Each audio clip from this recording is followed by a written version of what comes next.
So in this video, I just want to quickly set up the problem of how we can take a ternary or triangular plot and trick Excel into making that kind of plot using Excel's XY scatter plots. What we're going to do is this.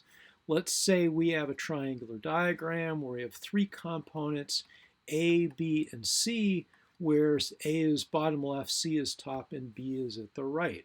So in Excel, Excel doesn't know how to make these kinds of plots. Instead, what Excel does is it makes scatter plots where we have an X horizontal axis and a Y vertical axis. So what we want to do is translate points that fall into the triangle based on, let's say, things where A plus B plus C is equal to 1 or 100%.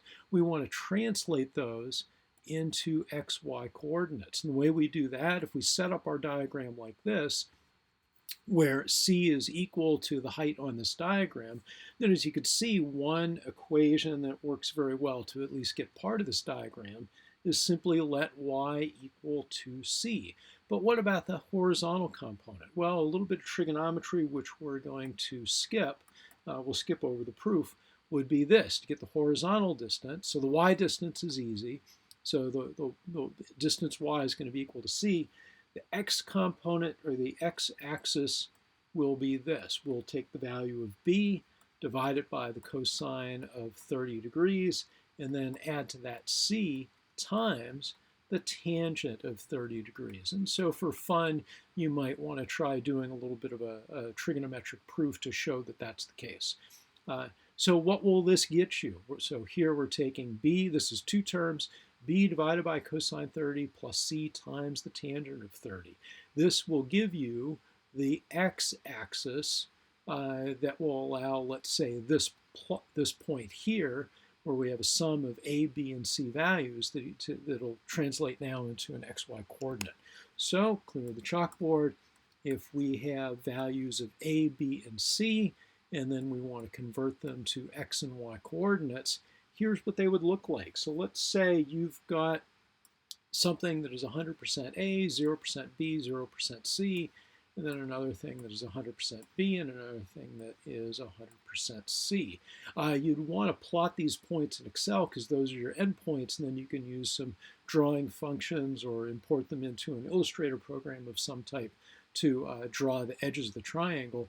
Well, the XY coordinates would be this. If we do the translation that we showed earlier, the A, since it's the lower left part of the triangle, then that would be the coordinates of x equals 0 and y is equal to 0.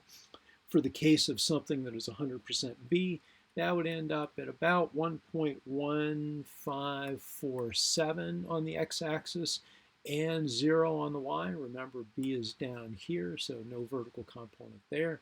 So that's A, that's B, and that's C. This is y going up and x to the right. And then for something that is 100% C, it would be 1 on the y-axis, and then half of this x value, so 0.57735 or so.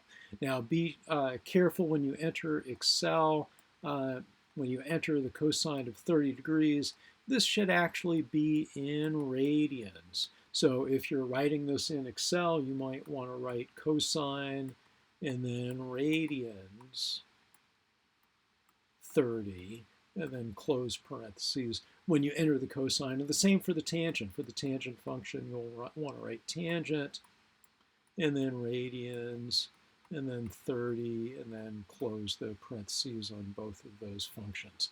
Because Excel, by default, is going to read this entry as radians, not as degrees, in the way I've shown you in the proof that we've developed here. Or that I'm not really showing you.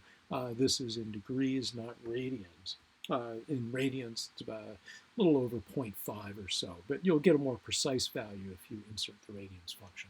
I will do another example in Excel itself, but these are the basic equations and how they work to translate triangular components A, B, and C into XY coordinates that can be plotted in the XY scatterplot function in Excel.